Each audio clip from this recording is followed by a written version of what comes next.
A leading figure in the fall of communism has died.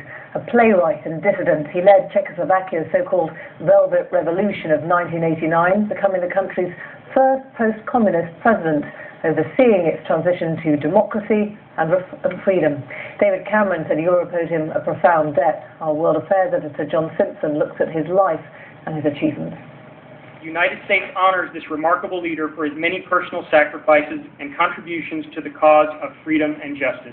Václav Havel didn't like pomp and ceremony. He didn't even like wearing a suit. But he was head and shoulders above most political leaders in terms of intellect. He was small, jolly, and mildly subversive. And he always seemed amazed by the company he kept as president. The revolution in Czechoslovakia in November 1989 would have happened without him. Communism simply collapsed under the vast weight of public disapproval. What Havel brought to it was a powerful moral force. Everything from now on would have to be done according to the law. He was elected president, a political prisoner hiked into power with scarcely a pause along the way, he said afterwards. At his inauguration in Prague Cathedral, he said he'd never felt so absurd.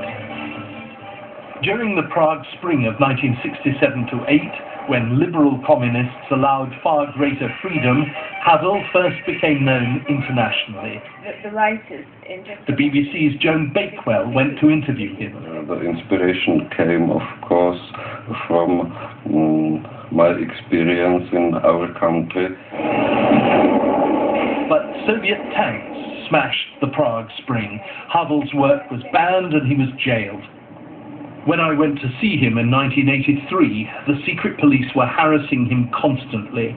As he was led off by them, it was impossible to think he'd be president in 6 years. It wasn't always to be a happy time. Under him, the Czechs and Slovaks split, and he became president of the Czech Republic only. He was far more important as a dissident than as a president. And I think we often forget that plays are very frequently subversive. Lech Wałęsa brought communism to an end in Poland, as Havel did in Czechoslovakia. A great man, a meritorious man. We will all miss him. May he rest in peace. People in Prague have already begun showing their feelings for him. Czechs had a real affection for their witty, unassuming and courageous president. John Simpson, BBC News. Plans to shake up the city of London and bring about the biggest... Oh, guys. So this is...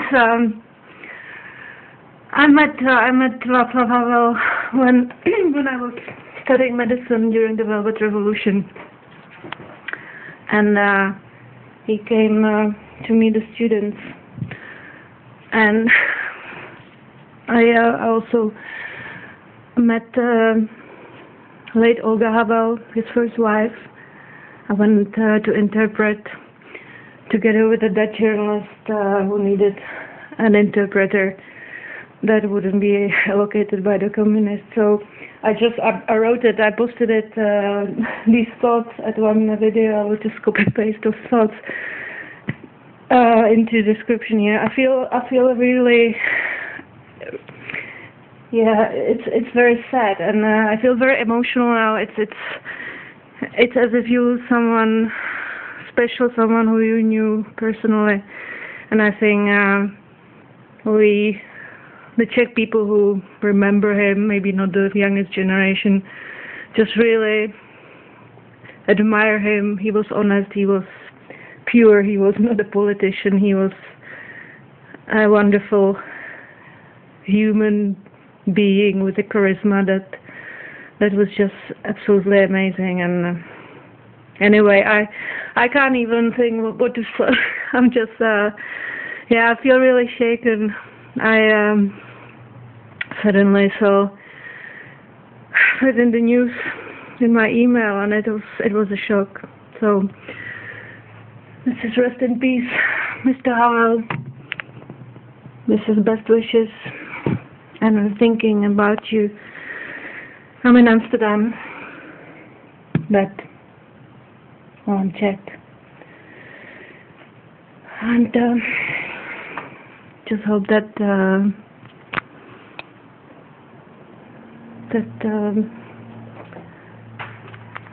Dagmar Havel, Mr. Havel's wife, will manage to handle this situation. It's very sad with Christmas approaching, and I mean, I have to stop. I'm so sorry. This is I'm too emotional. I'll just do a little shot of the sphere here in Amsterdam, and well, rest in peace, Mr. Havel. Goodbye.